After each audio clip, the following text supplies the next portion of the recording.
Well, Sal Brickman, man, of crowdcrux.com, right? That's your blog on crowdfunding. I mean, it's just terrific. I mean, I've been studying this crowdfunding stuff for a while now, and your site has not only sources, you got help for publicity, you got help for marketing, or how to, and the new one you're doing, like pitchfuse.com, where Yep. people could go there and figure out, like, what do I do before I do it?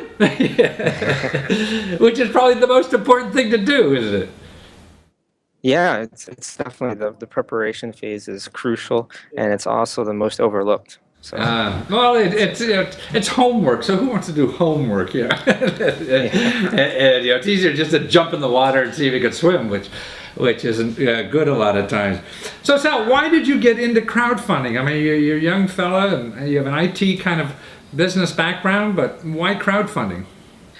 well, I sort of became interested when the Jobs Act was making headlines. So Ah, essentially, the act allows entrepreneurs to raise money via crowdfunding, whereas traditionally they'd go through an angel investor or a venture capitalist.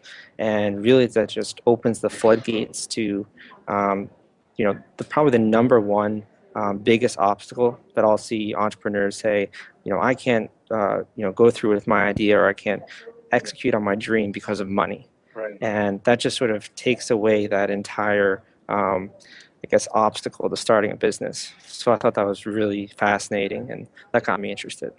So now it takes away the money because now, so explain how you get money crowdfunding so you don't have to worry about it for a business. Because a lot of people may not know about this yet.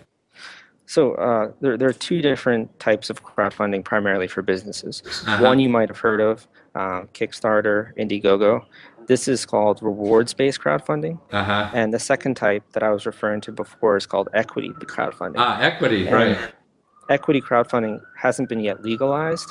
It's anticipated that it will be closer to the summer of 2014. So now you have right to go now, through the mafia to do that, or what? so we'll hear about that later in the year. Yeah, it's gonna be soon. Rewards-based crowdfunding, you've probably seen headlines of people raising hundreds of thousands or millions of dollars on Kickstarter. That's rewards-based crowdfunding. I see. And essentially there you have an idea and you have a prototype for your idea. So for example, if you wanted to create a new watch, a smartwatch, for example, you might have a prototype for that you've been working on for a year. You can then take the opportunity to put a pitch or a project page on Kickstarter. Thousands of people will see it as you market it throughout the fundraising duration, which is typically 30 to 60 days that this opportunity to raise money is open. And then people can pledge to the project. And some of the reasons that they do, one, they'll receive rewards based on the amount that they contribute. So if they contribute $50, maybe they'll get a copy of the smartwatch. If they Ah, contribute right. $100, they might get a copy of the smartwatch in a chrome sort of different style. And they put $100,000. You'll come out and put it on the wrist for them. Yeah, yeah. So it's a way to raise money for an idea. And Well, does it, in your experience, does it take a lot of money to get on one of these sites and to make it available? the barrier to entry is very low. Pretty much anyone can create a project page as long as you follow the guidelines of the platform. So, for example, certain types of projects are not allowed on Kickstarter. If you're trying to create an e-commerce web store, or you're I trying see. to give financial or advice in the form I of a see. book, those types of projects are not allowed on the platform. So, as long as you review the guidelines and you match that, then you can launch a project. Do they do background credit checks on you or any of that kind of stuff? So it's pretty loose right now. Yeah. Wild West, huh? Really, all you need is an Amazon payments account. And you need to be based either in the US, Australia, Canada, or the UK. And that's actually kind of brought up a few unpleasant sides of crowdfunding because people have scammed on Right. Kickstarter. People have been defrauded. And it's really, like you said, the Wild West. And some people are making lots of money doing unethical things. So over time, we anticipate that the regulations will sort of stymie down that unethical activity. Well, from your perspective, because you've talked to a lot of people who have used it and been successful, and you're doing interviews all the time on this, what is the biggest problem, that people forget to take advantage of or to do when they're doing a crowdfunding site?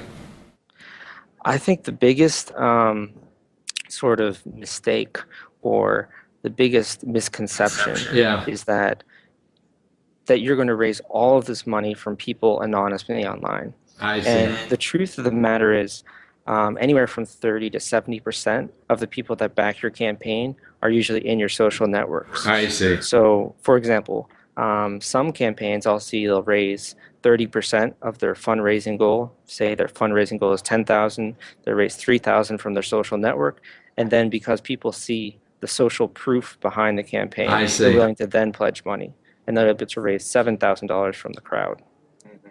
I see. So you have to get a bunch from your stuff too. I mean, there are exceptions. I'm sure people get lucky, and they're the ones I put in my infomercial. But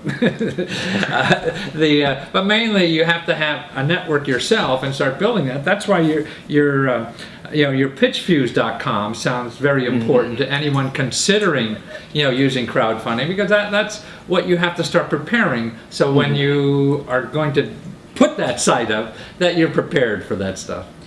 Yeah, and also, like you said, there are exceptions to that rule. I have seen people be featured in the Kickstarter newsletter, and they raise $25,000 in the next 3 days.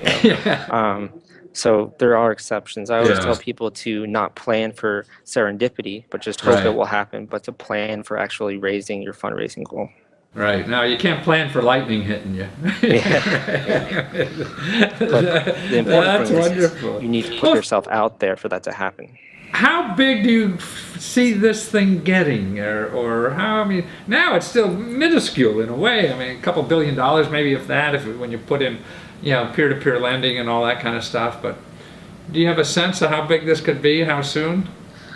To be honest, I don't think anyone does. Yeah, no, you're right. It's sort of one of those things like either the birth of the internet or the birth of social media. No one really knows how big it's going to be.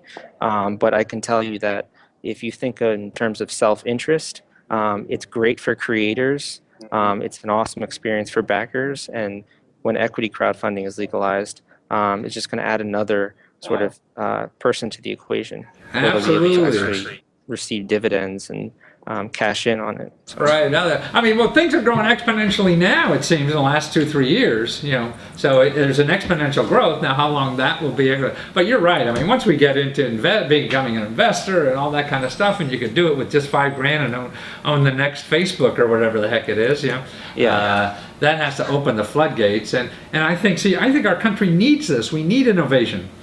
We need to do things. That's what creates jobs. It's the new businesses like you starting. The old businesses aren't creating jobs. It's you. It's also something where I feel like if you were to go back several decades, take, for example, the beginning of Apple.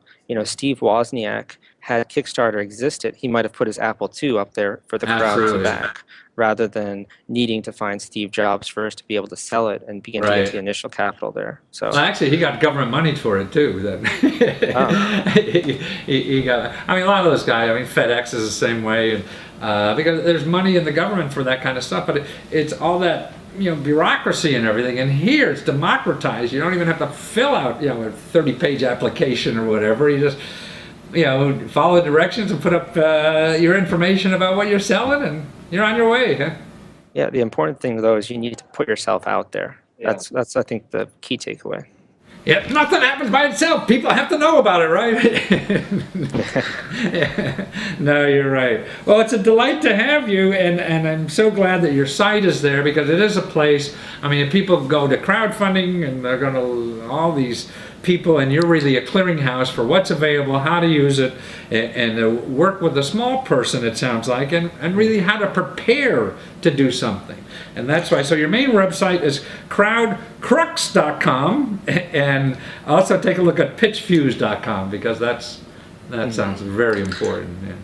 And just as a closing statement, one of the awesome things I think, at least about crowdfunding, is everyone sort of has that project that they've been thinking about for years, or that they've maybe on weekends or after work worked on. And what it allows you to do is really condense the time into a 30 to 60 day campaign, and it forces you to be transparent, and accountable to the people that actually back the campaign. Right.